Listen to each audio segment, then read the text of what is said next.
میں cousin marriage کے خلاف تھا تو میری بیوی کزن میرج کے خلاف تھی، پھر بھی ہماری شادی ہو گئی۔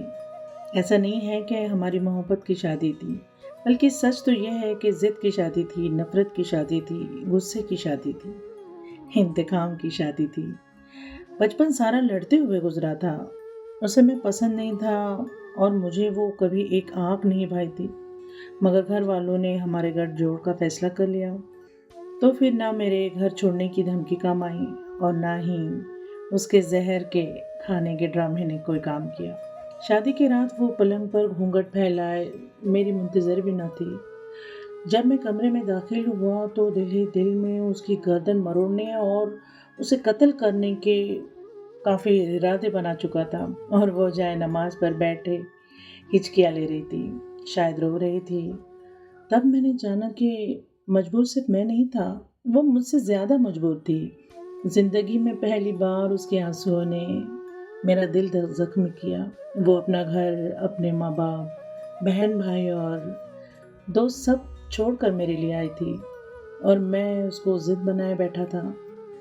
مجھے اس کو جھکانے کا شوق تھا، اور اسے روتے دیکھ کر میرے سینے میں جو درد جاگا، میں نے سوچا اگر یہ واقعی جھک گئی تو کیا مجھے خوشی ہوگی؟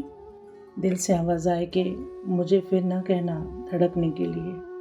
میں فوراً کمرے سے باہر نکل گیا۔ جب 10 منٹ کے بعد چائے کی 2 پیالیاں لیے کمرے میں داخل ہو رہا تھا تو وہ آنسو صاف کرتے ہوئے جانماز اٹھا رہی تھی۔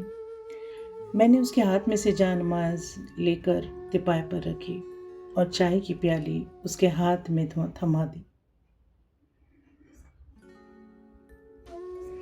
اس کے چہرے کی حیرت مجھے لطف دینے لگی تھی۔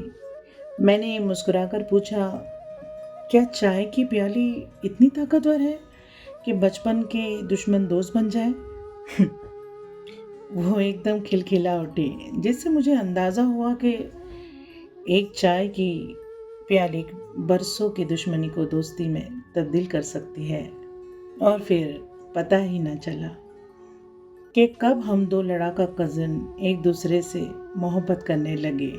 شاید یہ نکاح کا اثر تھا، اس لیے ہمارے اسلام میں نکاح کا حکم دیا گیا ہے، کیونکہ نکاح ہی واحد طاقت ہے جو دو نامحرم کے درمیان محبت کو ایسے پیدا کرتا ہے جیسے وہ دونوں ایک دوسرے کے لیے بنے ہوں، اور ایک دوسرے کے بنا رہنا مشکل ہو جاتا ہے۔